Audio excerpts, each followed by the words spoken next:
Ladies and gentlemen, oh my god, it's another glorious, wonderful, spiffing, happy, clappy, delightful. I want to say laser focus, but he's too busy thrashing around like a maniac. Another McGee focused hotfix video game podcast with special guest McGee, as always. Ah, what's this? That's my eye. McGee's my eyeball. She's got something on the back of her head. She's mucky. She's dirty on the back of her head. Yeah, because she's been up the woods. What's on the back of your head, McGee? Turn around and face the music. Face the music. What the? Gets poor, Sky. Gets poor. McGee gets poor. As soon as she gets on camera, she just becomes a right diva. She's like, no. Yeah. Right, McGee. It's hotfix time. It isn't McGee time. What the hell? No. Right then. Goodbye. It's no longer to sit on me. No, it's no longer laser focused. It's all about McGee focused now. McGee focused all the time. Please get off. Get off. Right, ladies and gentlemen, it's the start of Hotfix. This means I thank the patrons who support the show. Not you, McGee. Thank the patrons that have supported the show. We've got 2 new patrons, Mr. Carry from the last Hotfix. Oh, these people are Mr. Komatsu comes in, or Mrs. Komatsu, whatever. Komatsu comes in. I don't know why I said Mr. I won't say that anymore. Comes in with a pledge, and so does Kinos. Thank you for the support, and thank you to everyone who does support the show because it keeps it on the airwaves, which technically on the kind airwaves. of is. Well, yeah, I kind suppose. of. Maybe we've got like iTunes version, but that's not really on it. It Whatever. keeps it on in the cloud. Like if you're out and about and you get it from iTunes straight to your phone, although surely that would be massively expensive in data. But if you do that, you're a hero. As always, if you want to support Hotfix and the pubcast as well, then there's a linky up there in that corner what you can clicky, and there's a linky down there in the description what you can clicky. Every penny helps, and you get a shout out on the next Hotfix if you support Hotfix via Patreon. Because can I abuse my webcam before we start? I fucking hate my webcam. I don't know what it is. The picture that it is showing you is not real. Yeah, no, it's not real. I've got like shadows all over my face and everything. It's like, what the? It's weird. I'll just take it, bro. I know what it's like in the shack, and it doesn't like look how you look. That's not how it looks. Fucking illuminated. Now we've got anyway. Before we start off, there is obviously Hotfix is all about the news. You know, it's topical discussion, it's debate. We talk about big stuff that's happened, you know, during the week. And one big thing that happened this week was now I don't want to. I always butcher his name. Saruto Iwata. Iwata. I'm probably pronouncing it really wrong. Unfortunately, he passed away at the age of 55. It's obviously sad. It's obviously a bad thing, but it's a shock. It's a shock. I knew he was ill because there was like Nintendo did say like I don't think he appeared at E3. Yeah. Usually he was the guy who turned. Yeah, he's the guy with the bananas, isn't he? Yeah. From the Nintendo Direct. Like he'd always be there. You know, he's the CEO of Nintendo who started as a programmer and basically worked his way up completely to the top. And he's always been billed as the guy who is, you know, he's a gamer. He's a CEO, but he's a gamer and he understands it, which don't you like, but clearly Nintendo don't understand shit given their recent decisions. Anyway. He's obviously had a lot of talent. He did some really good things and he did a lot of stuff for a lot of people. Yeah. But it's not something that we feel is particularly appropriate for Hotfix. We also don't think we're really in a position to sit there and either sing his praises or obviously slam the guy after he's passed away because that's distasteful. And we don't want to do something where we're just talking about him for the sake of talking about him just because it's something that's happened in the news. But yeah, we don't really do Nintendo. And I've seen enough videos over the last week of people like doing kind of, I guess you could be cynical and say it's an attempt to, you know, get views from a name, or you could just say it's people being heartfelt and, you know, expressing how upset they are, and that's fine. But we're not going to do that. We know it's happened. Obviously, it's bad for his family. It's bad for the company. But beyond that, we're not really in a position to really talk about it. So he had like massive. He had a form of cancer, which when basically it gets detected, it's too late. Yeah, so it's like really unlucky. I think he had operations to try and fix it, but it didn't. And the only way you can fix this is with an operation. Just take it out and hope you get it all. But yeah, Kiri's right. The thing is, I was kind of disgusted at some of the videos I've seen people putting up where they're on channels that you wouldn't necessarily expect to have anything to do with this guy, and they've blatantly made a video because they know it was big news. Yeah. there's a few simple rules on YouTube. If you want to get, you want to make videos that have got tons of views, you could just systematically go around and target all the major news things all the time, regardless of if you've actually got anything to add to the discussion, because it doesn't matter. Because YouTube don't know what the fuck you're saying in your video. It only cares about what your title is, what your description is, and all of that shit. Yeah. If you don't have anything worth saying, then don't say it. Silence is better than blabbing your mouth, in my opinion. That's why I think I said on Twitter, oh, it's sad that he died, came out of nowhere, whatever. But I don't know. Sounds bad of me, but I don't really care. But I don't know enough to care. Yeah, I don't know. There's not really that much to say about it anyway. Yeah. I think that the whole point of it, of just quickly talking about a hotfix, is just to slam the people who I think have gone out there and just made videos to cash in on some guy who's died. And we could have made a video, couldn't we? We could have made a video. Oh, he's died. This is what he's done. I mean, like I just said at the start of this, the guy was a gamer, apparently, loved games, worked his way through Nintendo from the bottom, was involved in developing games for Nintendo, was involved in bringing the DS and all that, the golden era of Nintendo, you could say, because it's sort of like fucking shitloads. The Wii, the DS, they were kings when they came out. Recently, though, bad decisions, but I guess he's been bad, so maybe he hasn't been involved in those decisions. Who knows? Who knows? Yeah. One interesting thing, though, on the whole debate, I seen on, it was Reddit, and they were talking about who would replace him. Is it Miyamoto or something, the Mario guy? And somebody else are co-running the company at the moment. And somebody said, well, actually, that Reggie, the big guy from the US, who heads the Nintendo US department, he is the ideal candidate because he's done this and that and whatever. But then somebody just replied with, that would never happen because it's a Japanese company. They would never have an American as a CEO. And everyone was fine with that in the comments. And I just thought, it's a bit weird, isn't it? It's like, surely that would be at least a possibility rather than just... Surely nationality doesn't matter when you work with a company for as long as you have them. But whatever. Who cares? I don't particularly care. So there you go. So it's happened. It's obviously a sad thing. We're not really in a position to talk about it that much. I don't really think it's acceptable for people to make countless videos kind of attempting to capitalise on it. Obviously, I'm not lumping everyone in with that, but there'll be some videos which actually have got something to them, but there's a lot of videos out there which don't. To me, that's distasteful. I don't like that at all. So, having addressed that, we're going to do two things. The first thing we're going to do is, in a second, I'm going to switch over to the desktop so that you can see this lovely bit of news about Mr. CEO Randy Pitchford, the CEO of Gearbox, because we like him. We like him. Oh, yes, we do. And whilst he switched over to the desktop, and I'm giving you a heads up just in case this goes wrong, because Hotfix might be in two parts, I'm going to hang up and call Stylosa again because I'm having internet connection issues with Skype. But it's fine. If it's on the desktop, you won't know due to the magic of technology and movie miracles and all of that. It's good for me. So I'm going to switch over to desktop now. Here we are. And so this is CEO Randy Pitchford. And he's got a problem. He's got a bit of an issue with people. He doesn't like certain attitudes, I think is the way to describe it. Can I just come straight in with the quote, bloke? Because I tweeted it. And Go on. There is always the person who's got to stand on the sandcastle. They must crush it. Yep. So we're gonna. That's their way of relating to that. Hang on, what the fuck? Just get down here. So why am I so bright? What the? You've gone incredibly white. People can't see it yet, but it's fine. I read it. This is the thing that gets me. Okay, so I read it in this way. No, fuck you. I haven't even got to it. You can show them my face in my glorious fucking what has happened nuclear reactor. Let's see the nuclear reactor. Hopefully it hasn't messed with the webcams. Christ. Oh, the webcams are dead on. It's fine. Listen. There's always the person who got to stand on the sandcastle. They must crush it, he said. That's their way of relating to it. It's typically the less sophisticated mind. I'm going to just stop there. He's saying that less sophisticated people criticize stuff.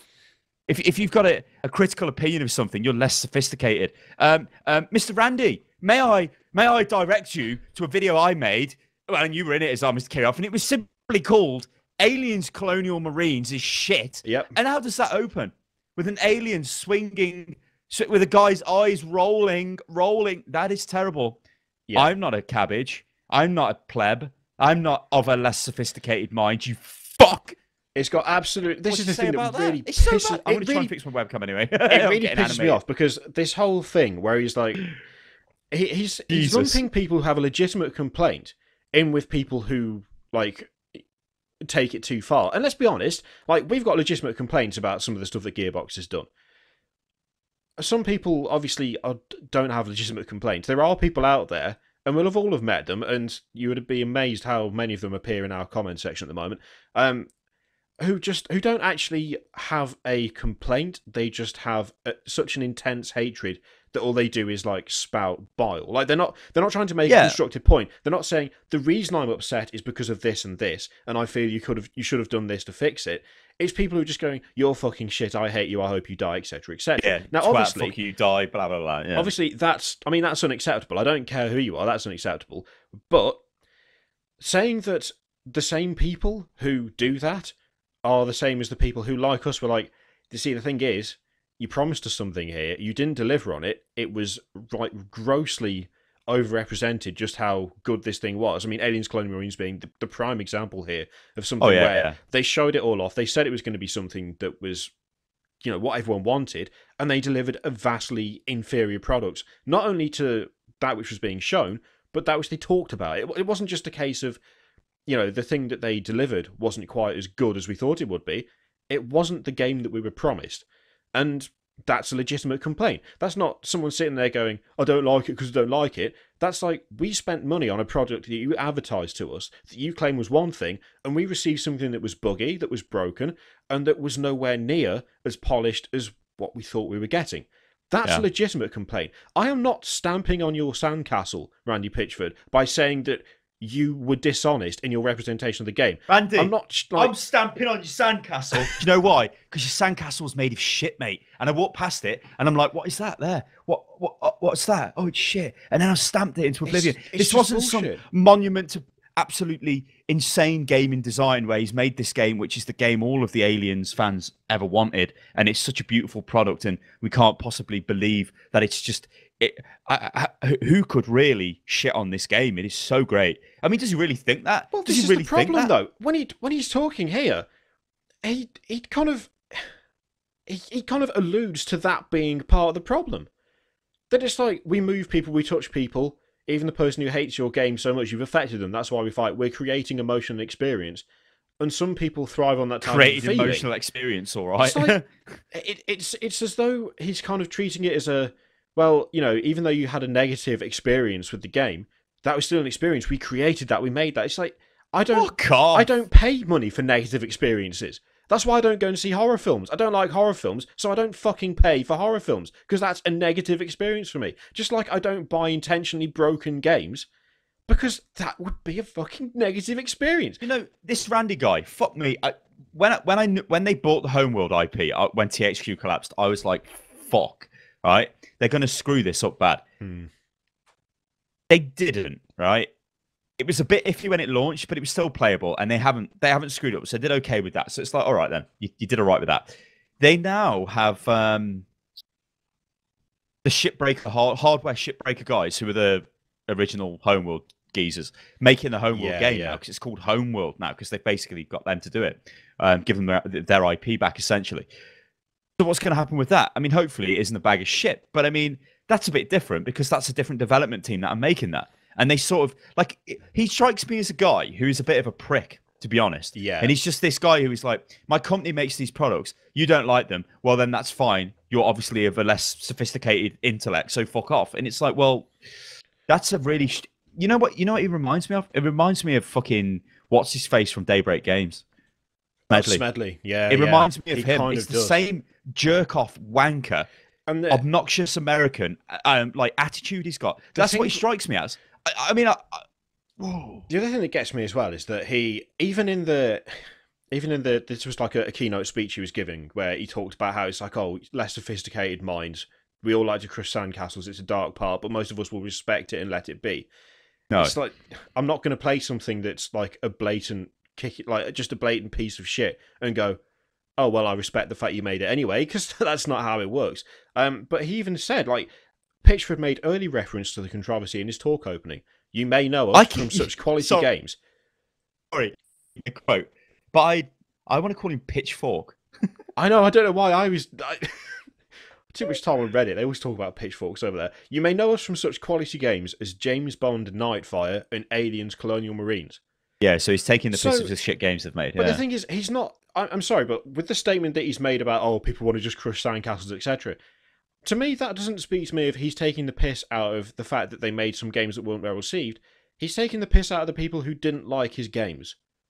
Like, that's how I'm reading that. And I realise that could just be, like, bias on my part. But when you look at stuff that he's done in the past, like, this is the same guy who... There was some stuff for Borderlands 2 leaked. And Eurogamer published all the stuff. And they were like, look what's dropped into our laps. Someone's leaked this. Here it is. This is what you can expect from Borderlands 2. And so Pitchford turns up on Twitter and he's like, oh, this is shoddy journalism. You know, I've said for ages it's going to be Borderlands 2. This is shoddy journalism. It's not as good as a proper reveal. I'm sorry, but there was no NDA for Eurogamer. They never signed nothing. They never had any contact with Gearbox about it. They were given information and they leaked it. That's what journalists do. That's what their job is. The only reason he's angry is because they've leaked it and they've screwed up the whole PR marketing timetable for that game. And he's angry with that because they've cost him money. But I submit this to him. The problem is his company. If leaks of that magnitude are happening, it's not Eurogamer's fault. It's his fucking fault because his fucking security ain't good enough. They're doing what they are supposed to do. This is the thing that really pisses me off. A lot of publishers and developers seem to treat the media not as something that is, you know, used for journalism or reporting on facts and figures or controversies or breaking stories. They treat it as a mouthpiece for their PR.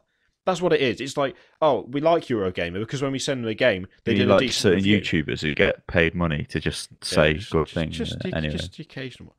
And then when a group actually comes out and says we've been given this information, the response is, oh, you shouldn't have done that. It's like the Funhouse guys. They had that Silent Hill leak. That I mean, I'm still that was taken down. Yeah. No, that's still up. They got taken down though, didn't it? And then came back. Yeah, there was one that was removed and then it came back. But there was like they did that thing about Microsoft maybe buying Silent Hills. Now, some of the stuff in there was a bit kind of far fetched, but it was a trusted source they had from another thing. And what the hell? No, I'm switching over to desktop. Go away, Skype. And what is going on with your Skype? Reason, it's fine for me. You just sent me a message that wasn't actually a message. It just appeared. Hey? Yeah, I don't know what... I'm going to set myself to Do Not Disturb there, okay? There we go, and we're back. I said you shit. I know, it's stupid. So like, they put this story up that was like, someone we trust has told us that Microsoft was in talks to buy Silent Hills. Now, some of the figures were a bit off and a bit weird. That Microsoft immediately was like, no, we're not going to do that. And that was their statement. But a part of me just kind of thinks... And then the same thing with Dark Souls 3. People seem to be surprised. When they get information and they leak it, there are people everywhere, like developers and publishers, and people like Randy Pitchford who are like, oh, I don't know why they've said that. I don't know why they said that. Because it's a fucking story, because it's the job. That's what they do. They are not there simply to rehash your shit press releases about your fucking con man games that you've spent all the money from on a different game. They're there to report on news. And stuff like Silent Hills possibly being bought by Microsoft is news. Borderlands 2 information being dropped, screenshots, you know, system spec, all that kind of thing. That's fucking news. The Dark Souls 3 stuff that was leaked. That's news. Why would you then sit there and go, oh, it's shoddy journalism? Oh, well, fuck me. It must be shoddy if they're reporting on stuff that their job entails them reporting on. Holy shit. And you know, this is a deeper argument here. You make a video and you put it on YouTube, right? And then people turn up and like, this video's shit, mate. You're full of shit, right? Fuck off. This is happening to me in buckets and spades with that Frankie video I put up, yeah? Oh, God. I'm fine, though, because I know that video is fine. Like, the product I've made, I'm happy with it, and that's fine, you know, so I don't care. There will be people who disagree. Obviously, in that case, there's a lot of, like, rabid fanboys and whatever. But if you just straight up made a video, it happens anyway. Like, the Command & Conquer videos I've been making, okay, the first one might have, like, 300-odd likes on it, but it's got 4 or 5 dislikes, so those people don't like it. There will always be people who don't like what you do, for whatever reason. It might not even be because they don't like the video. It's just they wanted something else. You know, oh, I hate this game because I wanted this game instead. You know, people are like that. They're fickle. But this Randy chap seems to me that anything his company makes, Gearbox, is the greatest thing ever, even if it's crap. Yeah. And he cannot accept somebody who turns up and goes, look, mate, this product is shit because it doesn't do what it should do and it is broken. And then he's like, oh, no, but it's an experience with design, so fuck off. You're of a lower intelligence. That is essentially what this guy is saying in response to that. Now, like I said, if you made a video, Mr. Kirioff, and it was questionable, but for some reason you uploaded it to the channel, and people are telling you, wow, this isn't what I normally expect. This isn't very good. This is a bit dodgy. Would you just sit there and then start defending the video like, fuck you, mate, this is the greatest thing I've made. You're an idiot. You don't understand what I'm doing. Would you? Yeah. It's just would you do that? You just no. like, so okay. No, how well you maybe you would say like, okay, I'm taking it down or something. Yeah. But how would you, like Warner Brothers kind of did with that, man? But how would you like? I can't understand. Like, I think I can understand. I think it is just a thing of like, this is my company. I have built this company. These are the games we are making. You know, we started in 1999. I think they started Gearbox. We made Blue Shift. We made a couple of other like standalone expansions for Half-Life. Then we moved on from there. We made is it Brothers in Arms or something? They made their own IP, and then eventually they found themselves Borderlands, which was a massive hit and basically gave them a shitload of money. And then they went off and did other things. I mean, Duke Nukem came out of them. Forever, terrible game. Yep. Aliens Colonial Marines, Borderlands 2, which people I'm not a fan of the Borderlands series. I find them kind of boring, to be honest. But Borderlands 2, people on the whole say it's not as good as Borderlands 1, and Borderlands the prequel has been the worst one review-wise. I've seen a lot of people say is it pre-sequel? I think prequel. I think it's the prequel. It's one or the other. It's got. I think it might be pre-sequel because I think it's got a stupid name.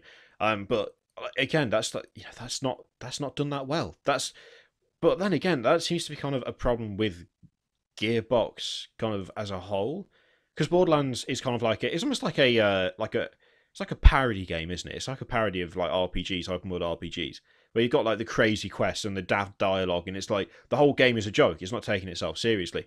Borderlands 2 took it a step further, and then you get the pre-sequel, prequel, whatever, and suddenly you can play Claptrap, and his special ability is like different every time, and all the way through the game, it's like, Claptrap shit, and that's the joke. But it's like you're playing like how long is that game? I mean, maybe like 40 hours or something? I don't know. I've not played it, but that's a long fucking joke to have the same punchline for that amount of time. It's just a decline. It's like a decline from this was a parody. This has become a bit of a parody of itself. This is just like an idiot kind of bait thing. I think, to be fair, I don't think they've changed that much, really. It just gets old, doesn't it? You can't keep shoveling the same thing at people over and over again. Borderlands came out, cel-shaded FPS game, which is about loads of guns, billions and billions of guns that kept going on about, loads of gun combinations, getting weapons, playing in a co-op environment with your friends. That's what it was. And it did well for that, because there was nothing that really like that, to be honest. But then Borderlands 2 comes out, kind of the same thing, but more, and a bit different story. Okay, we can kind of take that. Yeah. Prequel comes out, whatever the fuck it's called, and it's basically a lot of the characters from Borderlands 2 and even 1. And then you kind of like, well, I've been through this before, and now Borderlands 3 is coming out. It's like, well, what? You know what I mean? It's not a series I've ever been a fan of, but the fact is, they stumbled upon gold and made a ton of cash and a load of sales off Borderlands.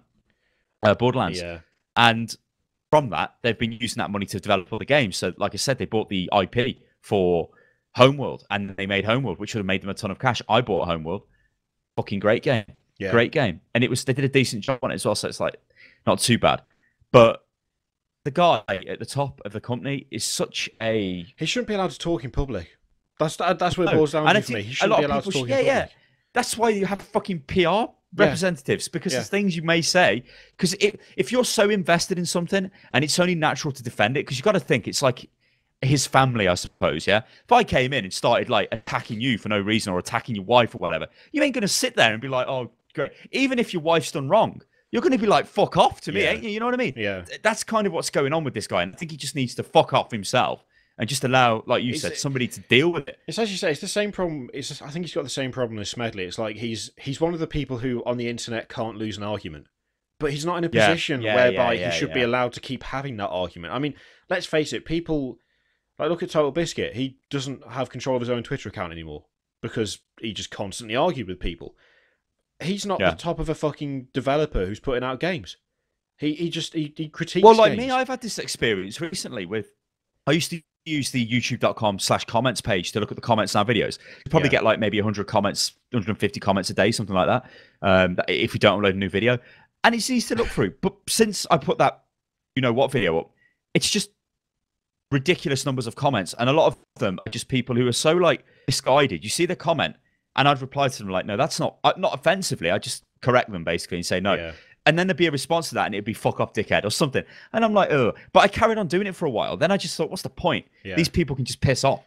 And I just left it. But like you said, TV is probably an example of this. Somebody who just couldn't let go and just kept going at it all constantly. And imagine the size of that channel. It's way bigger than Unit Lost. So the comments anyway were massive numbers. Yeah. And then even more, it's when you make something that is, when you make controversial kind of content which polarizes people. So you give an opinion, but you give fact that backs up that opinion, but it goes against possibly what other people think. People are not rational, and they don't care about evidence, and they will just shout at you. So even if you've provided the evidence, you've gone, but sir, here's the evidence that proves what I'm saying. And they're like, but sir, fuck you, you're a dickhead.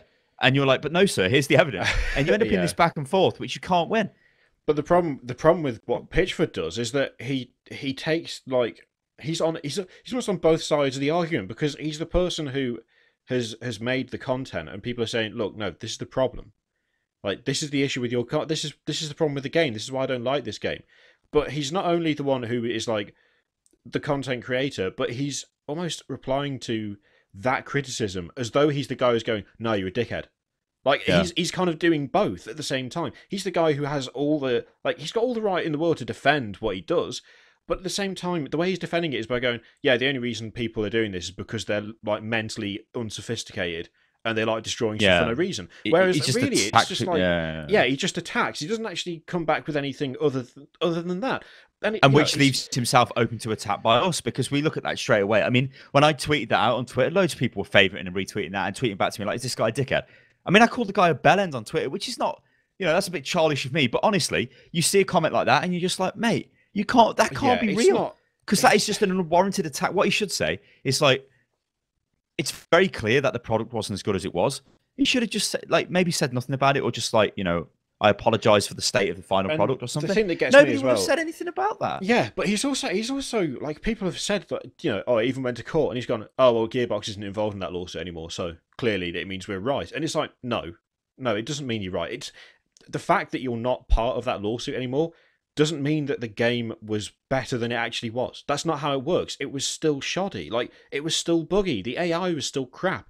It still looked like shit. You cannot change that by saying, oh, well, the court doesn't agree with you, so it doesn't matter if the court doesn't fucking agree, because millions of people sat there when they got the game and went, the fuck is this? It's like, it doesn't matter if you're not legally part of something. The fact that you created a product that people are still upset about years later, and not only do you refuse to apologise, but then just go, oh, well, if you don't like it, it's because you're mentally unsophisticated. It's like, I've got a quote here, and that's pathetic. He kind of does. This is like a weak apology, this is, right? This is for his Duke Nukem thing, right? So he says, I did not acquire the franchise merely so people could experience Duke Nukem forever. That was sort of the toll to pay to give Duke Nukem a chance at a future. So what he's saying there is, we knew it was shit, but we just took it anyway because it was part of the deal. But now we can do whatever we like with it. So he's admitted it was a crap game. It was a poor game. That is, only it's hilarious because only Aliens Colonial Marines is worse than that game out of a major developer, I guess. Yeah, really. I mean, this is and from the same company. I'm going to switch over. This is actually kind of, it follows on because it's still Randy Pitchford, but it's talking about Gearbox wants help with a new Duke Nukem game, so they want to make another Duke Nukem. And as you say, it's like, the thing is, I don't agree with what he said. I fundamentally don't agree with this. That was sort of the toll to pay to give Duke Nukem a chance at a future. So he's talking about now, they've done some concept development. Oh, no, Gearbox is very busy because they're churning out Borderlands games like there's no tomorrow. But if the price to pay for getting Duke Nukem back off the ground is to release a shit Duke Nukem game, which just damages the brand, then the price is too high. Don't do it. Why didn't they just scrap it and start again? Why? I mean, the game was a joke before it even released. It was stuck in development hell for what was it? Over 10 years or something stupid. Yeah, it literally became just a running joke. It was like, Duke Nukem Forever is going to be released soon, and you'd hear every week, every year. It just got worse and worse. You know what? That's probably why he picked it up, because he just seemed to me like that type of guy. He knew he could get it and quickly rush a product out and it would sell regardless of the quality, because everybody was like, whoa, Duke Nukem Forever, where the hell is it? Because we were waiting for 10 years. And people did. They bought it and it was shit. Yeah. And it got slammed into oblivion because it was really, really shit. But I tell you what, right? As you say that's a weak apology. Instead of going, sorry, we released a totally shit game that was in development hell for over 10 years and turned out to be just awful in every way. I'm sorry we did that. I'm sorry we ruined the franchise. Or even just, I'm sorry the game wasn't as good as it could have been. I'll take that. I would take that over, oh, well, we just, I didn't buy it just so people could have the game. I mean, what the fuck does that even, what is that? That's not anything. I tell you, they should, they want help. What they should do is get the guys from Shadow Warrior, because that's all. If you want to play Duke Nukem game, you should just play Shadow Warrior. Or Shadow Warrior 2 is coming out. I know Devolver will publish it, but I can't remember who makes it. Just them guys, because that's all Duke Nukem is, really. But that's just like a crazy triad take on it. That's how Duke Nukem should be. Yeah. It should be loads of guns, loads of killing, loads of stupid like sex jokes and fucking stupid over the top manly shit off Duke and whatever. That's all it is. Even if it wasn't for the kind of lackluster gameplay of the game itself, they managed to just ruin Duke Nukem even more than he already was from being, the running joke of the games industry. Because the whole point of Duke Nukem was that he was like a parody of the hero, wasn't he? He was like totally over the top. Like an over the top parody of the traditional kind of all-American hero who saved the world. That's what he was. And then when you play Duke Nukem Forever, and within like 2 minutes you can literally fling your own shit around the room. Yeah. At the start of the game, you could pick up your shit and write on the whiteboard with it. That's not. What is that a parody of? That's not a parody of anything. That is just literally making Duke Nukem a poo-flinging idiot. That is literally what it is. It's like, this guy is so mentally challenged, he throws his own poo. Brilliant. What a way to bring Duke Nukem back. Fantastic. People have waited 10 years to see the guy that is supposed to be taking the piss just literally devolve into a guy who flings shit around a room. But that's how Borderlands is, isn't it? Borderlands is stupid like that, so it's the same thing, isn't it? Like toilet jokes, childish crap. I'm not even that fussed about Duke Nukem, but still, it's like any time a character that's supposed to be taking the piss ends up taking the piss out of themselves, I get irritated because it defeats the purpose. It stops becoming a parody and just becomes the thing it's taking the piss out of.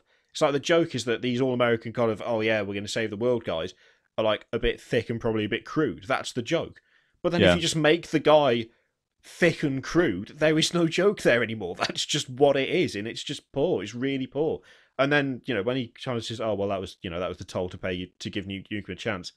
It wasn't worth it. It just wasn't worth it, because we've had that shit game, and what have we seen? I mean, they talk about they've got concept art, but what have we seen of Duke Nukem since Duke Nukem Forever? I mean, nothing. You say it's not worth it, but I think it probably was worth it. Because like I said, I'm pretty sure it would have sold quite a lot. And now, it's been so long, when did it come out? 2010 and 11 or something? I don't know. It's been so long that time heals, doesn't it? So it's like, oh, you know what? Let's make another one, and let's make loads of promises that this is going to be the best one ever. People will get behind it. They'll be hype. They will. And it launches. How's it going to be? They do have another chance. And this is what I'm all for people having like other chances and stuff. But when you really boil this down to just the complete business perspective of it, Brandy Pitchford just seems to make decisions to make money, and he does not care about other stuff.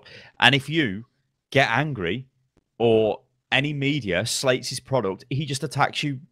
You're an idiot. But how are you an idiot? And I think Smedley's the same.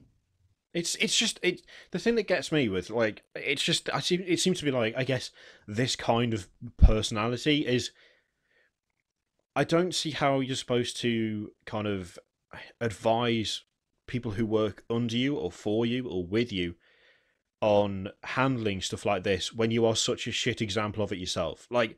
I think, and honestly, Smedley's the worst out of all of them. I think he genuinely is the worst. Oh, when he was making the kids make videos for him to view, so he wouldn't ban them, was just fucking idiot. That was dickhead behaviour of the highest magnitude. In fact, I've not seen any more dickish behaviour ever from somebody in that position. I really think I haven't actually seen him do that much in the way of truly stupid shit since then. I'm wondering if someone hasn't had a word with him about that, because that was so far beyond acceptable. It's not even funny. But we've talked before about how personal issues come out with these people as well, and it's not just a case of sort of us sitting there going, this guy's an idiot for being like this. Yeah, admittedly, he kind of is an idiot for being like this, but at the same time, there is an element that you can't ignore, whereby if you keep poking people who already have a legitimate grievance and keep telling them they're stupid for their problem and keep telling them that they're idiots because they don't like something that you've done, they get more irritated. They don't suddenly go, oh no, you're right, I should just accept that the game was shit that I paid for and couldn't get a refund. They're going to be like, So not only did this guy like sell me a shit product, like con me out of my money, but now he's telling me that I'm a fucking moron for not liking it at all. That's not really acceptable. What the fuck is it? It just gets worse. And well, he came out and apologised for it now. On Hotfix right now, we would have been saying, hats off to the man for apologising for the shit product. Yeah. Yeah. And that would have been positive we're not doing PR. that. But instead, we're slamming him over and over again in his company and everything because he's just fucking brought it on himself. But the part of the problem is that, and it's going to sound weird, almost like a defence of, not of the behaviour, but of the person. We've already seen, like, Smedley's been in kind of very weird situations. You know, where it was Smedley, wasn't it, who had the bomb threat for the plane he was on. I saw on Twitter, I mean, we mentioned this before, on Twitter, someone was like, oh, I found the guy who took a photo of himself standing next to your dad's grave or whatever. That kind of thing is... It's not just, like, unprofessional for it to appear in that kind of environment when you are, like, the public face of a company, but it's also genuinely damaging on a personal level. Like, it's bad for you, not just in terms of this guy's a bit unprofessional because he's reacting to people in this way and he's causing this kind of fuss, but also if people are going to start doing dodgy shit to get back at you, that's going to have a negative effect psychologically, which then makes you more prone to do mental shit. And I don't really want to see the head of any company, no matter how much I dislike their products. Like, I fucking hate H1Z1, but I don't want Smedley to get to the point where he's sending out death threats via Twitter and gets in serious trouble for it, because that's not a nice thing to happen to anyone. But if you keep poking people, if you I don't even think Smedley's on Twitter anymore. I think his Twitter account's been deleted. Is it gone? I'm clicking on links for it. J Smedley doesn't exist. That's interesting. J_Smedley. So that's good. That was his old handle. But it's like, you know, no matter how much you might dislike some of their practices or the way they talk to people, I don't want to see anyone being in a position whereby they are continually poking the hornet's nest and then they retaliate when they get stung, because that's what happens. You know, like we spoke about Total Biscuit and the fact he doesn't have access to Twitter. That happened to him. But that's Smedley, why he's not done it. His big thing was the people who were fucking him over were people who were producing hacks for the games, because he would come on Twitter and be like, if I find you hacking, I'm going to get you. We don't have hackers. We're going to get you. And it's like, you're just inviting a war there that you can't win. Yeah. I mean, PlanetSide 2 got DDoSed into oblivion repeatedly. Yeah. Who do you think did that? You know, it's like, mate, you are a dickhead. It's bad for the person all round. It's bad because in the case of Smedley and Pitchford, I don't have any respect for them now. I simply don't have any respect for them. If when they say things, I assume that it's disingenuous, and I assume that they're doing it not because it's sensible or because they want to, but because they want to keep having an argument. That's my basic assumption. And I'm not wrong, like you said. I'm not wrong. I'm right. I'm right. I'm right. Exactly. I'm right. Exactly. That's just what I read when I read statements from them. But I kind of, in a way, much though I dislike them, I dislike the fact that they are letting themselves get into that position, because there is no positive resolution from being like that. You know, there's no point at which, if you keep pushing and if you keep making these statements and you keep upsetting people and you keep pushing out products that don't meet expectations, where you are suddenly like good. You know, you're just good. Everyone's good with you. Everyone's fine with you. That doesn't happen. It just gets worse and worse, and it's bad for them personally. It's bad for them professionally. It's bad for their products. It's bad for the people who work with them, and it's bad for the consumers. No one wins in this situation. Like, when you boil it right down, all the shit that Pitchford talks about aliens cloning Marines, and, you know, oh, they're unsophisticated, or, you know, people just like to destroy shit. There is no one in this argument who is coming out on top. No one is winning. No one is walking away from it going, okay, that's settled. Everyone's walking away going, well, this is fucking bullshit. He's thinking it's bullshit. We think it's bullshit. People who are looking in from the outside are reading the exchange going, this is bullshit. There is literally no upside. And it's like, I don't know how you are supposed to get through to, I guess, to anyone. And I'm including the people who like are going after him, I guess, in the way that we are. I don't know how to point out to everyone that in this situation, no one walks away a winner. Everyone just gets more irritated and more pissed off, and there's no resolution. That's all it is. That's the entirety of the interaction. It's just frustration, and that in itself pisses me off, because it's like, I don't want to sit here ragging on fucking Pitchford and Smedley for half an hour. I don't want to do that, because that's not a positive thing. That's not a good thing. That's not a nice thing. And yet they keep doing stuff and responding to people they shouldn't respond to in a way that means that we kind of have to, because it's all over the fucking news. Whereas if they shut the fuck up or had a little bit of humility, I don't care about any of that shit. I'm going to respond to that guy because I'm a consumer and I bought a game which is a bag of shit, and he's telling me I'm an idiot because I told him his game was shit. So I'm just like, fuck you, mate. If they could just go, yeah, no, we fucked up. We apologise. We fucked up. Here is how we're going to fix it. You know, I don't care how they do it. I don't know, 3 copies of the next game they do for people who want it. I don't know, whatever. No way they do that, because they'd lose money. And when you know this guy's obsessed with making money however possible. Whatever they do, even if it's a simple apology, like a simple actual, you are correct, we did not do this properly. We know all this shit. It's not going to happen though, is it? Because they apparently don't want PR departments. They're like, fuck you, I just do as I please. And so the cycle just goes round and round and round all the goddamn time. The cycle is complete. I am now the master. Whatever he says, the circle is complete. Is it? I don't know. So let's, you know what? Let's go on to something. I was going to say calming. Apparently, it's not calming. Can we do drugs? Yeah, I was going to go on to drugs. So this is an interesting.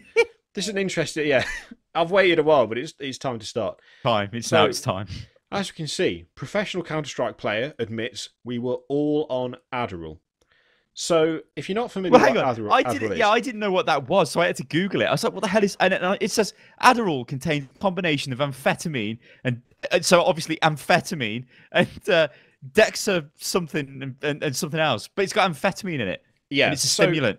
So essentially and it makes you go crazy. I'll read this out very quickly. So, North American professional Counter-Strike global offensive player Corey Semphis Frazen admitted that everybody does Adderall at eSports events. Speaking to YouTube channel Lord is Sea Strike in an interview, Frazen said that it was pretty obvious in his team's communication in one game.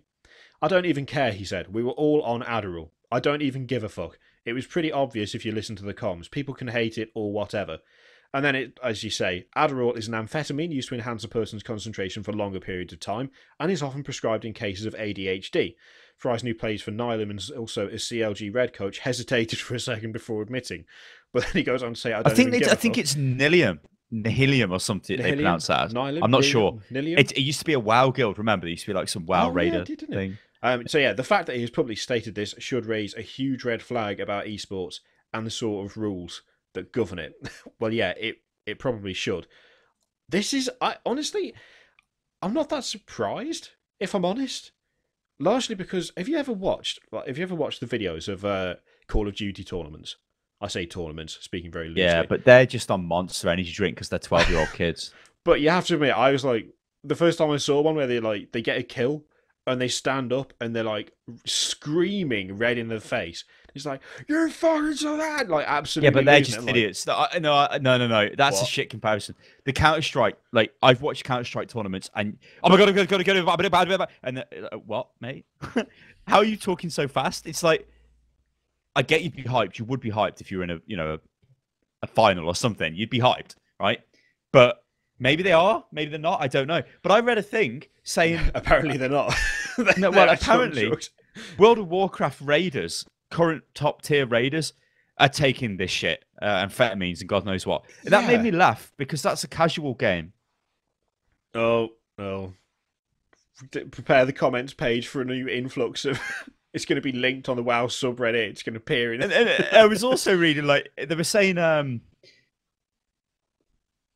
some guild was paying people their wages if they took the day off, right? And these people were like, oh, yeah, it's fine. You can just take the day off and you get paid your wages. And I'm like, what? These people must be idiots, because you can't just have days off work. Even if somebody has a day off work and I'm like, mate, come and play a game with me. I'll give you wages for the day out of my back pocket, right?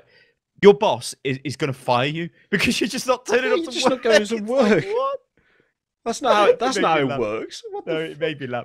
But yeah, so top athletes in what is essentially sports now taking drugs. That's totally unheard of. But somebody got thrown off the Tour de France the other day for snorting cocaine, which made me laugh because that's not even performance enhancing. So what the hell was he doing? He's like, I just need a bit of coke. Wasn't there a guy in was it the last Olympics or the one before who was disqualified because he'd been smoking weed? And I was just like, Are you? That's like, surely that's the opposite of a performance enhancing drug. You're not going to be like, yeah, I'm ready to do the 100 meters. You'd be like, I fancy Nando's. That's what I want. It's like, this is like, obviously they're gonna do stuff now. They're gonna have like drugs tests and shit. Surely you can't just have people popping Adderall all the damn time when they're playing Counter-Strike in tournaments. That's not on.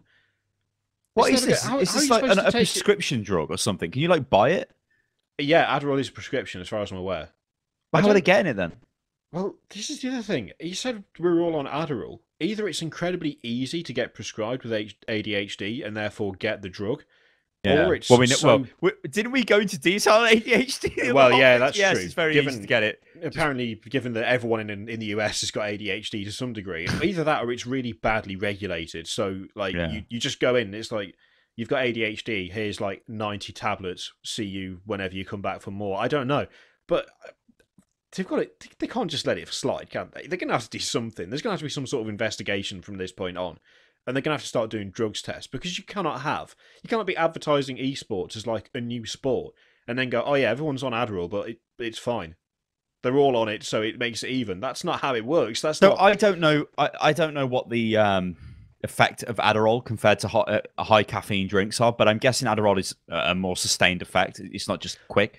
You drink a can of Monster right now, you're going to feel more alert. You just are. You got a massive load of caffeine in your system. It doesn't really last that long though. It's not like it's going for ages. Does it necessarily increase your concentration though?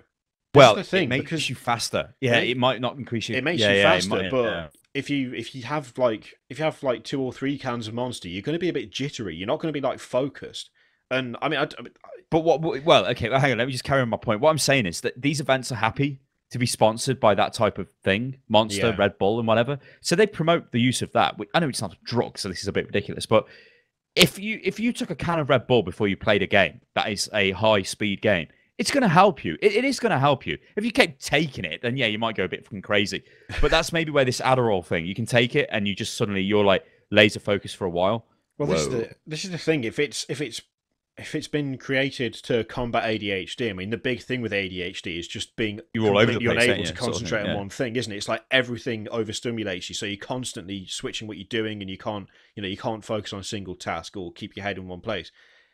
If they're taking that, like, that's like a different thing in my mind, because the other thing as well is that, like, it's come down to very basic stuff here, but Monster and Red Bull are not prescription medication, are they? They're just drinks. They might be loaded with caffeine and sugar, but they are, at the end of the day, just drinks. That's all they are. It's like, it's not like they're full of drugs or full of stuff that is specifically designed to enhance your ability to do certain things. Whereas Adderall is designed to enhance a person's concentration. In which case, like, it's a different ball game, isn't it? It's a different thing entirely, because you could have a can of Monster and play a bit better for like 10 minutes, or you could be on Adderall and be better at playing for the next, I don't know, 2 hours. And it would be a regular thing as well. Like, if you've already had caffeine during the day, a Red Bull or a Monster isn't going to have the same effect that it did if you just had that one can before you start. But they definitely, I'll be really, really shocked if we don't see regulations. There is no body. There is no body. The problem is there is no. Is this a problem then? Is this a problem that there's no body to even regulate this? Like, how is this I would say so. Come about? Well, if you look at sports, if you look at like any sport, football, anything, it has a regulatory body, which, like, Olympics is a good one. The Olympics, like the Olympic Commission, basically they drug test you. If you don't meet, I mean, okay, well, or football maybe.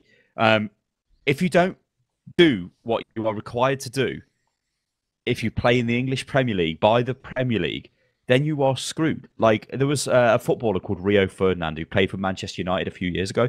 He didn't turn up to a drugs test. Now, an investigation was done into this, and he did just forget. But he didn't turn up to the drugs test. So they banned him for like 6 months because he didn't turn up to the drugs test. Because everybody does what that body says. You know, if you can't just do what you like. Whereas esports, you've got like ESL, they do their own thing.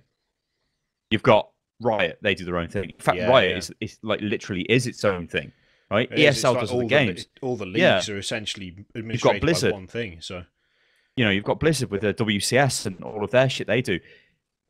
Everybody, it's like esports doesn't have. There is a thing. There is a UK body which I believe Dignitas belong to. and it's called something eSports, something or other, but it's like nothing. It has no power. This is the problem. Yeah. For eSports, because it's global, you need like a global thing. I think in Korea there is Kesper and the other eSports organization. Yeah. They are like regulated like a sport because it's so established over there. But here and like in Europe and America, it's just like, oh, MLG, just turn up, mate. MLG are not going to make you do a water test before you a week before the test or randomly, because that's what it is. These drug tests for athletes and footballers.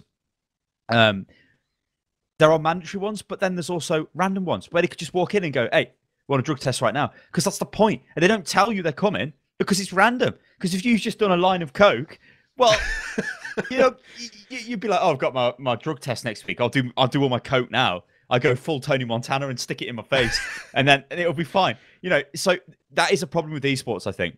And esports is a whole other debate as well. I mean, Jesus Christ, it seems really corrupt to me. Esports does. Well, again, there's no central body. No, well, but I looked at the brackets for Heroes of the Storm, Blizzard's WCS Heroes. Well, no, WCS is it might actually be that, but it's a Heroes of the Storm like global competition. Yeah, you've got a load of teams, which are pretty decent, but then you've got I think it's Cloud 9, something like that, yeah. And then there's another team that I forget the name of. Yeah. Those are like the best. They win every Heroes tournament. They are the best. Finally, give them easier brackets. Like if you look at the thing, you can see that they're given an easier route to play each other. So what you get is a team which in like the round of 32 could be the third best team, but it's playing against these guys and they get wiped out. And then I know that could happen randomly, but it's very iffy. And it looks like they're trying to make it more of a spectacle when the final is like the big teams. Like, hey, you know, I remember watching League of Legends. This might have been an ESL thing. It was a Moscow 5 or a thing against somebody else. And they were like the hotness against this other team. It's like, wow, you know, they've managed to get into the final. It just seems really iffy, esports does. And there was all that shit before in the past where people were not getting paid and stuff. It's such a young industry that's got quite big. In terms of money, I think money that's being thrown around by sponsors is fairly big now. Like a Swedish telecom company bought ESL for quite some money a couple of weeks ago. ESL is the biggest independent esports thing, or was. Now it's owned by, well, I guess it still is, for viewers and whatever. Then you've got like maybe the Korean ones, and then you've got like company-specific ones like Riot and whatever. Obviously, they're not. I guess you could say they're independent, but what I mean is independent, like just a studio that focuses on the esports of every game. That's what ESL does. Yeah. But I don't know. I think going back to the thing about taking drugs, you can't test them. You could not test them. How can you do it? Are ESL going to say, right, there's drug tests before the event? Yeah, it's like it's something that needs to be implemented. Counter-Strike was played with fucking aim bots anyway in tournaments. They were using aim bots in tournaments. Remember that? Yeah, that wasn't that long ago. Yeah, I think it's like it's starting to show signs of severe growing pains, isn't it? It's like it's suddenly it's been fairly quick. The rise of esports has been quick. It's not been kind of 1 year. Like it's not been kind of there were 10 viewers this year and then the next year for like the last 20 years or something. We've seen like literally a meteoric rise, especially for like League of Legends and Dota 2 and stuff. When you look at how much the prize pools are now, honestly, that's fucking insane. For how long those games have been going, to be having professional teams fighting it out for the amount of money that they do, that is mental. That is a ridiculous amount of money. But the thing is, isn't it like 15 million for the Dota one or something like that? Probably be a bit more when it finishes. Let's just say 17 million, conservative figure. Yeah, I mean that's a crazy amount for something. That... if you promoted from the championship to the Premier League, so these are the UK football leagues, Championship's the league below the Premier League. Premier League's top. When you get promoted, you get 40 million quid. That's what you get for getting promoted because you win money off the TV rights, basically. You go into the Premier League bracket. So obviously that's still a shitload of money, but really football's been around for hundreds of years. Yeah, it's not that far esports behind. Hasn't, and it kind of is really, but you'd never be on that level. But I think again, this goes back to esports again, which is the problem with esports. Players are not paid like players. Yeah, it's teams that take the money, and you get like bonuses probably for winning or something, but it's really weird. Like, I remember when I seen information on some Korean people who were fairly top level players, and they were getting paid not a lot. Only like the really top 1% were making the money, the ones who were winning all the tournaments because they were just making loads of money. I think MC as well. He recently retired, but he won the most money out of anybody in any esports. It's like millions he's won. I think that might have been because he was his own thing. Like it was just him. Yeah. So he's having the money, when he won. He wasn't giving it away to some team. The thing is, you say it's never going to be like as big as football, but when you look at how the number of people who game is growing every single year, and apparently the number of people who watch esports is growing by every single year, and the number of games seems to be going up. So I mean, Counter-Strike was not really, it was nowhere near as big as it is now. Like a couple of years ago, Counter-Strike is a fast rise. Yeah, that's like kind of come out of nowhere, and we're starting to see. I mean, that was like one of the original esports. So that was back in the day. Yeah, but it's made like a massive comeback, hasn't it? And it's just suddenly taken everyone by storm again. I don't think we'll see esports be as big as like football for a while, but I'd be very surprised if it doesn't become at least kind of in terms of how much money's thrown around, in terms of like prize pools and stuff. Like you say about moving up a division, you get 40 million. I wouldn't be surprised if in a couple of years, Dota 2 has a $40 million prize pool. That wouldn't shock me. I would be surprised if, like, say 4 years down the line, we weren't above 30 million. I'd be shocked by that, because it's just growing and growing and growing. But as you say, at the moment, it's like there's just no regulation for any of it.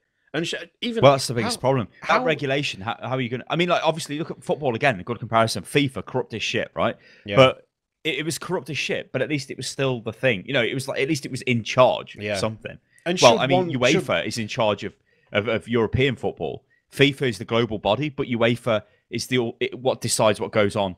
Like, UEFA doesn't like the Premier League because the Premier League's got too much money. Because the Premier League can be things. Like Spanish football. Games are played later at night, like 8 o'clock kickoff.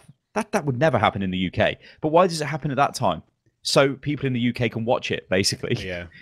Yeah. Because, and it's like, but yeah, like, all right, we're going off tangent a bit here. With esports, they do need a body. And that is the only way that they could enforce drug tests. Now, I think what we'll see is you'll start seeing people like ESL will bring in their own thing. And it'll be, you have to, you're going to be tested for drugs and other things you have to meet.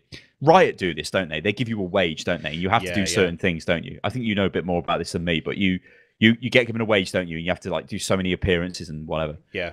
It's all set up, and like all the I guess the official tournaments are essentially Riot Productions, whereby you've got like the summer split, and you've got the winter tournaments and everything, and each player is essentially given money by Riot to play in the teams, but the teams like independently managed, but the players will get away. It's kind of, in a way, it's kind of convoluted, but it does seem to be working in that, like, the LCS is still a very stable tournament that you can watch like every year. It just happens every year. There's no kind of... What about the players though? Like, a lot of the time they're younger lads, right, in these esports teams. And if you've got like a 19-year-old who's pretty good at League of Legends, or 20-year-old or whatever, and you take them into a team, and their lifespan is very short. It doesn't seem very long, these esports players. They don't seem to go for like... some of the StarCraft pros, but like the team games especially, it's like they last for a year or 2 years and then they're gone. And then what then? Well, maybe they last a bit longer, but they've basically just... Unless they win stuff, which I guess is the pressure in any sport, you have to win. If you're not going to win, then what the hell do you expect? Well, I suppose that's another difference, where perhaps there needs to be more regulation, or at least more expansion of esports, because there's no lower leagues. There's like no comparative skill. Well, this is like what I was saying about. Everything... Well, I was saying this about the not the Hearthstone, the other game thing, Heroes of the Storm thing, where you've got these teams which are getting wrecked by these mega teams, and they don't get a chance to progress through. Yeah. But they're actually pretty good teams, but they're just getting smashed because they're playing the fucking best. It's like Real Madrid playing fucking Grimsby. Who's gonna win? Yeah. Who's gonna fucking win, bloke? It ain't gonna be Grimsby, is it?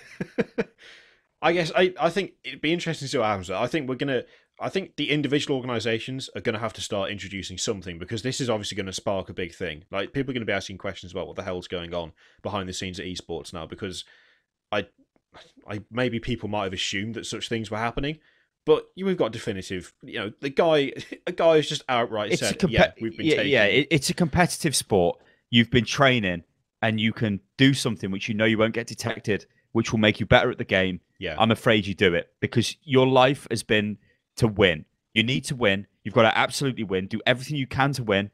So fucking pop this pill just before you sit down, Tom, and play. Nobody's going to detect it. You'll be great, Tom. You'll be fucking spazzing out of your face, but you'll be super good. Just do it. And I do it. Yeah. We win the tournament. We take the money back.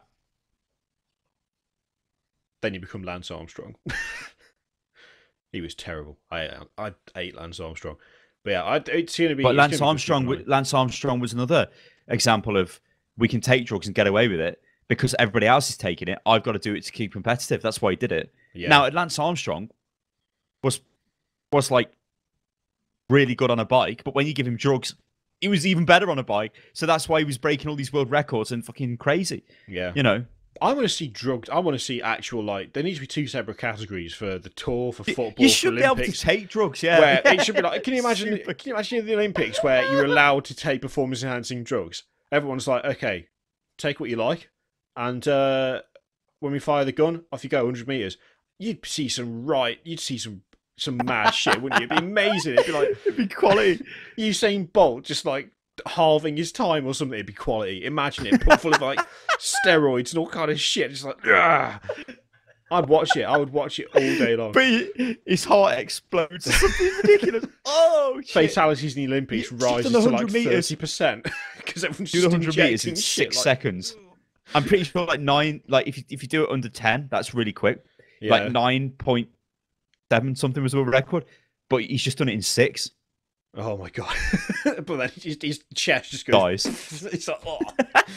But it was worth it. Did I win? Yeah.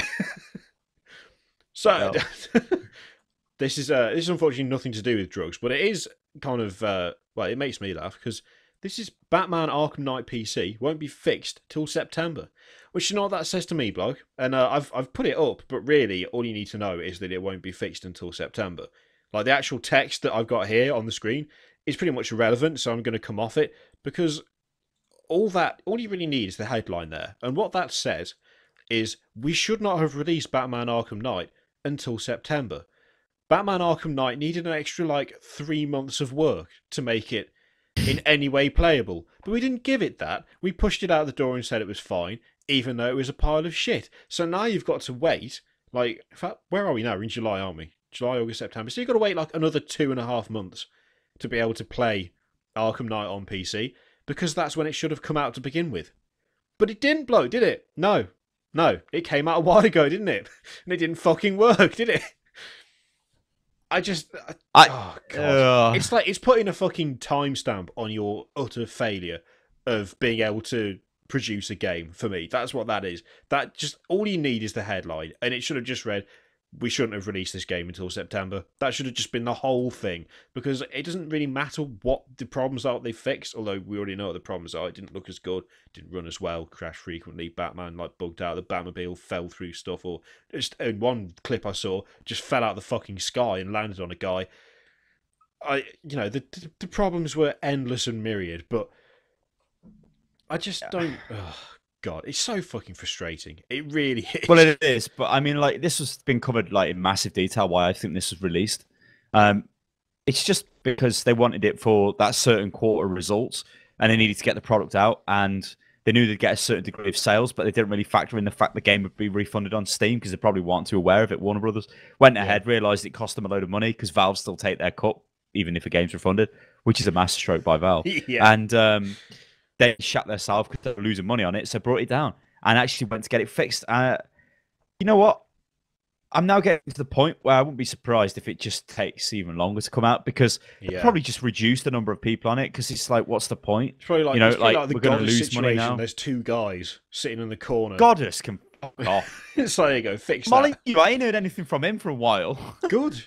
He said he was going to stop talking to the press. I'm fucking glad he has. I don't know how to read his drivel.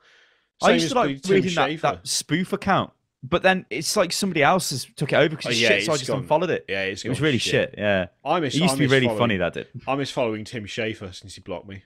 Oh yeah, same here. Yeah. I liked his games as well. Amazing.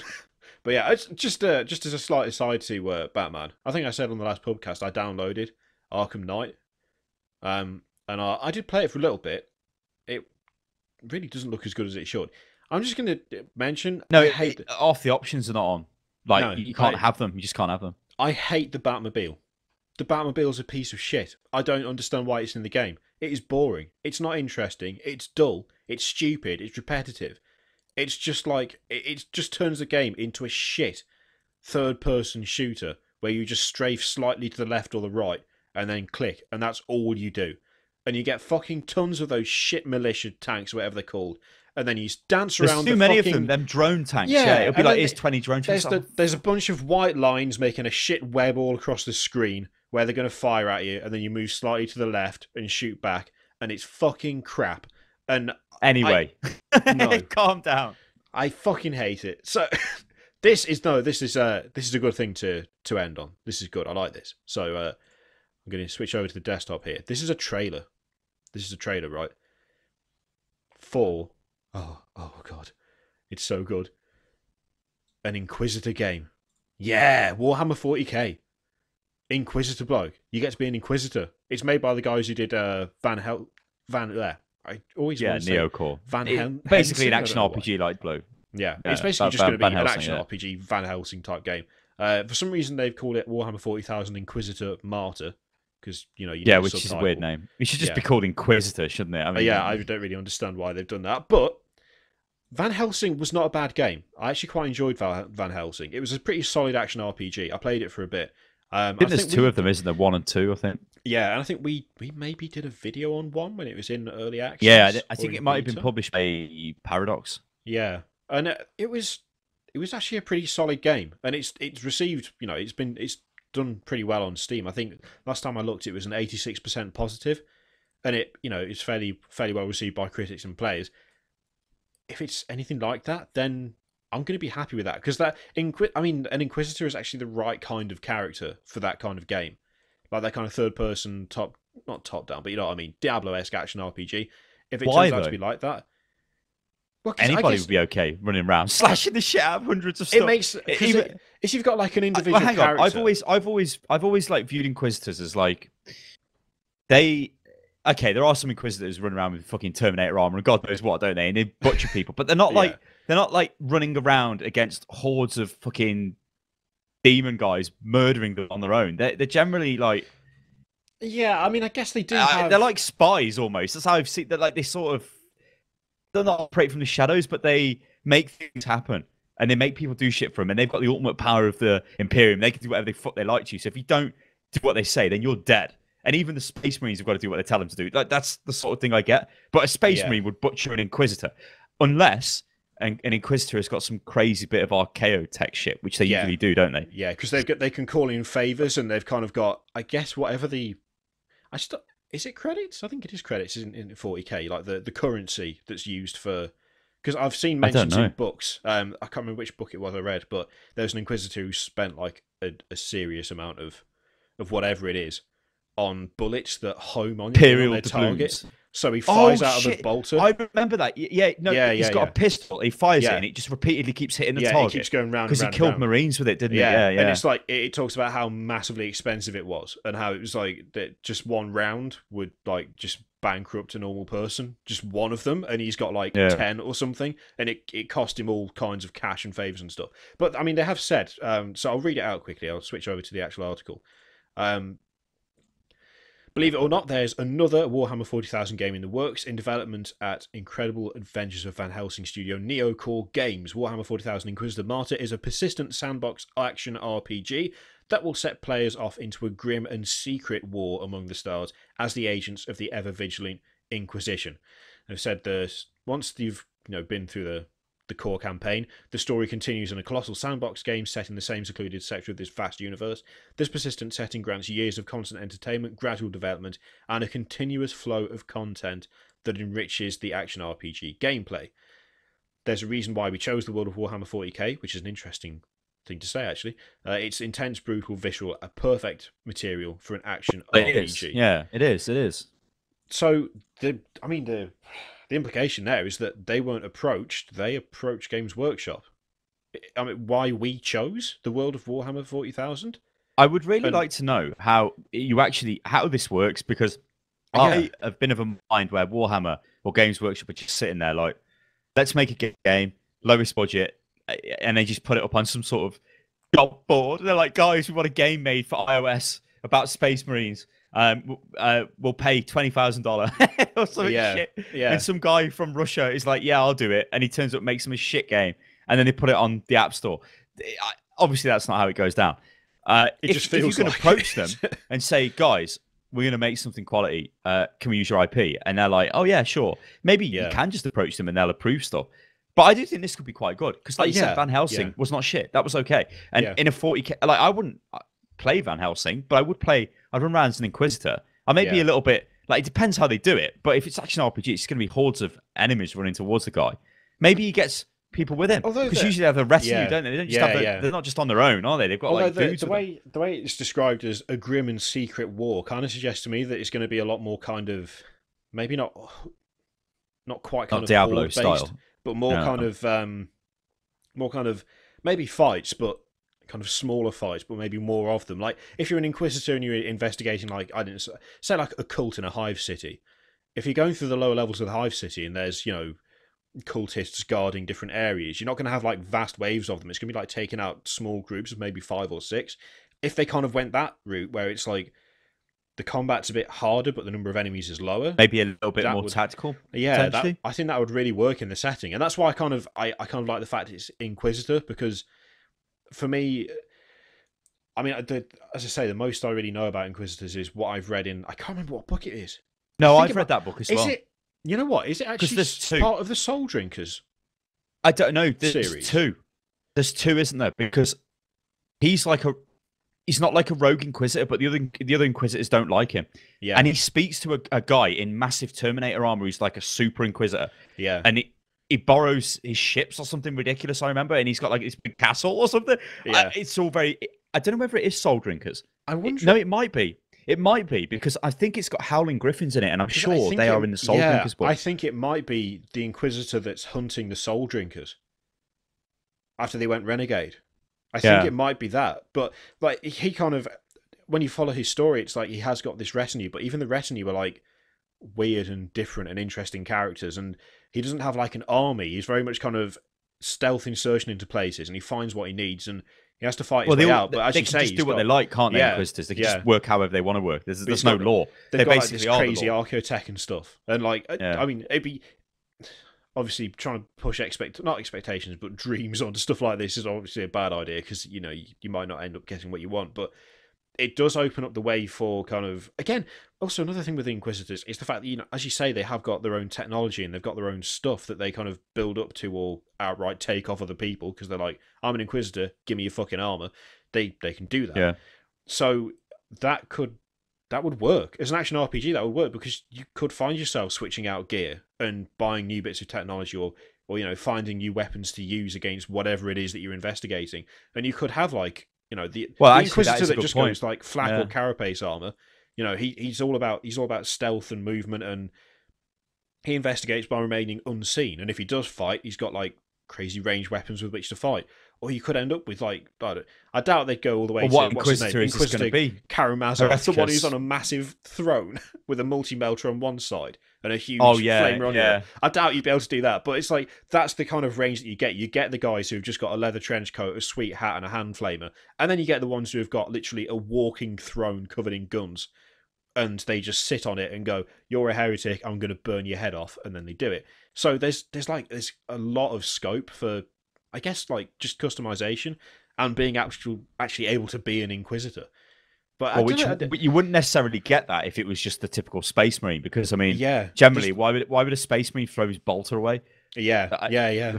That's one of the things that kind of makes. I mean, I do love Dawn of War 2 and Dawn of War, but the whole thing of, I found this piece of power armor lying on the floor, so I put it on. It's like, really, it makes the Blood Ravens look like, they just look like magpies. Every time they see something shiny, they're like, yeah, this is totally ours now. I just found this Thunder Hammer, isn't it great? It's like, okay, mate, whatever. Well, it would be nice to see gameplay footage of this, but we just got some crap little shot. Yeah, it does seem to be like just an initial announcement, but it would be. I don't know. I'm hopeful. I'm not going to like get massively overhyped because let's face it, 40K's been a bit disappointing recently in terms of games. I'd say a bit, but we do have some fairly okay looking stuff coming up. I don't care about Dark Nexus Arena at all.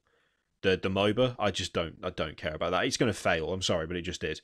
I think they emailed me today actually telling me that they've changed their pre-order packs now if you want to buy a pack, and I just thought no. In fact I looked at it and I honestly was like, I'd be surprised if 100 people have bought this. Yeah, it seems incredibly unlikely.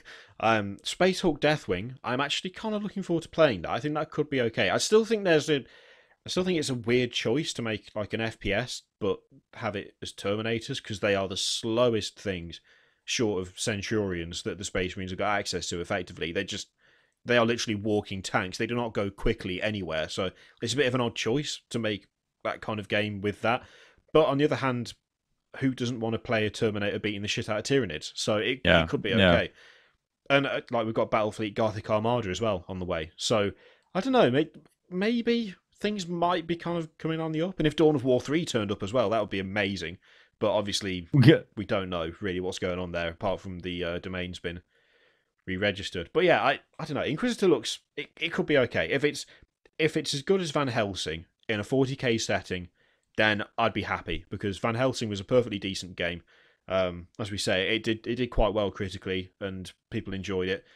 It was a solid action RPG. So if we can have something like that in 40k, I'm all on board. Because let's face it, an action RPG would work for 40k anyway. It just most genres work for 40k. It's just about the fucking deployment of the game, basically. Almost all the time, it's a piece of shit. The game is terrible. It'd be nice if we could not have that for once. So you never know. It could be good.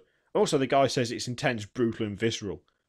I want an intense, brutal, and visceral game. Give me that. There's one last bit of stupid news. I'm just going to go for. This is World of Warcraft and its mercenary system, because they've got a problem where, right? So a few years ago, they decided to give humans the racial trait of no man left behind or something, right? Which meant they could break any kind of crowd control.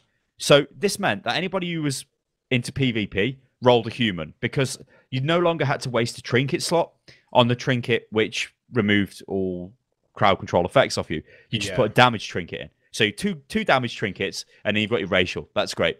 What this did was made the top end PvP, especially arena play, 98% alliance. Basically, it just turned it into an alliance game. So if you were Horde, it was very hard to get to actually play against people, and there was only a couple of servers or what do they call them, battle groups, which you could actually play on if you were Horde. I mean, okay, anyone could piss around in the battlegrounds to some extent, but even those are like, way in favor of alliance just because of this one thing. Stupid. So what they're going to do is a mercenary system where if you're Horde, you can just play for the alliance. And apparently you get a stupid mask, like a human mask on your face, but you can just play for the alliance and kill the Horde. Okay, so hang on. But only in like battlegrounds and what's this? I've got Cinema Blend here. I don't know why Cinema Blend's cover. Isn't that film? Anyway, so don't know. They just like bait horse. Whenever your faction is experiencing a long wait time to get into Ashran or unrated battlegrounds, agents of the enemy faction will appear in your base. Stormshield for the Alliance, Warspear for the Horde. These agents will allow you to enter Ashran or battlegrounds disguised as an enemy player and actually fight as the opposite faction. That's their solution to this. That's what? Because it's a perennial problem with the game, though, isn't it? Because remember when we played? Where the hell? Draenor. I played on Draenor server for a while. That was like majorly an alliance server when I played on it. Yeah. There's hardly any Horde. It's like loads of alliance and Executors. I played on that, and I'm sure that's a Horde server. Yeah, but like a crazily popular Horde server, and there's like no alliance. But it's like that just happens with the game because it's polarized like that, isn't it? But this was funny to me. This is like, it's one of those things Blizzard could have changed a long time ago to combat this issue. I mean, why don't they just give everybody the racial the humans have got? I mean, now it's too late now. If you did it now, then it's been established. Well, I've got a level 100. Yeah. Everybody years ago re-rolled all these characters just for that. That's. I mean, I suppose technically it'll work, but yeah, that seems a bit. That's just a bit mad. Yeah. And the thing is, because it's WoW, it's going to look really goofy, isn't it? When you it's not arenas. I said arenas, but I think arenas you could just play against everyone anyway because they're different. Yeah, it's just Battlegrounds. Yeah. But still, that's quite funny. That's such a Blizzard fix to a problem. It says when you compete as a mercenary, you'll still earn the same rewards you would have by as winning or losing as your own faction, with the exception of faction-specific achievements. You'll also have your race automatically changed into one appropriate for the opposite faction while you're still inside the battleground of Ashran. Perhaps most importantly, however, you'll experience much shorter queue time. So it isn't a mask. What I originally read was like a mask on your face, and that made me laugh because I was like, that'd be dead funny. If you just got like a human mask. If you switch to another race, does that mean you get that race's racial? Yeah, racial. I don't know. Or do you keep the old probably one? Just because that would be kind of funny if you had like a Draenei going all augmental or something. I really enjoyed. I enjoyed playing the battlegrounds on WoW though. Yeah, I remember Ultra Valley and places like that. They were really funny too. They were. Our massive Ultra Valley sessions were quality. But then again, we did have an amazing combination of warrior and rogue, which was just horrendous. Just to jump people dead quick. Yeah. And I'm like chopping the legs out. And you're like, oh my god, stupid. Oh, amazing. Yeah, so that's all I can see news wise. That's happened so far. It's been since the last Hotfix. Yeah, it's actually been kind of a slow news week again. People are not really. There's been bits and pieces. That's a bit harsh saying it's slow. There's been bits and pieces to talk about. It hasn't just been a massive drought of nothing it was before E3, where it's like no. Oh yeah, nothing compares to E3 time for news. It's just the worst. There's no news and no games. Like when you actually went, I checked this. I went on Steam during E3, and there is literally a week-long gap where there are no releases, nothing, not even like some people release games though during it, and it's like madness. It's like why? Yeah, it's crazy. I looked, and there was literally, I think it was a 5-day gap between one release and the next, and they were both games that no one had heard of. But even even the shittest of shit indie games of like I've taken 4 assets from Unity and cobbled them together. Yeah. Those games don't come out. Even they're like, no, I'm not going to do it. So yeah, that has been Hotfix for another week, ladies and gentlemen. Once again, if you want to support Hotfix and podcast, then there's a link there and there's the link there. If you do so, then we'll give you a shout out at the start of the next show. And come back on Saturday for the podcast, which should go, it's usually live about 2 o'clock, isn't it, provided YouTube plays Yeah, nice. It's usually live about 2 o'clock, and then it depends when the audio thing goes up, because sometimes it can be a bit delayed. For like, there's a link between SoundCloud and iTunes, and it seems to be delayed. Sometimes it's quick, sometimes it isn't. It's weird. I don't know. Yeah. But yeah, whatever. It's generally pretty soon. It might even be before. Sometimes it's later. We just don't know. Yeah. Also, for future reference, traditionally Hotfix is supposed to come out at 5 p.m. Now, YouTube does not like publishing stuff around that time anyway. And Hotfix being, like about an hour and a half long typically, takes a long time to process no matter what you do. So yeah, I like every week someone asks me over some form of media, where's Hotfix? It should be out about that time. The safest thing to say, I think, is it will come out sometime after 5 p.m. on YouTube. If YouTube's behaving itself, it comes out when it's supposed to. If it's slammed with loads of traffic, if there's a lot of people uploading videos, then it will take longer than that. But Hotfix, essentially, the schedule for it is now after 5 p.m. on a Thursday. It doesn't really matter, I don't think, to be honest, because a lot of people tend to watch this back whenever they watch it. It's not like I'll watch it immediately as soon as it. People still do. Still there. It's still kind of a minority thing of people asking where it is. But just for future reference, if you don't see it at 5, that's all it is. It's not disappeared. It's not gone anywhere. It's just literally it's taking a while to appear. But don't worry, it will be here. So we will see you on Saturday for the podcast, and see you next week for another Hotfix. Love it. Bye bye, ladies and gentlemen.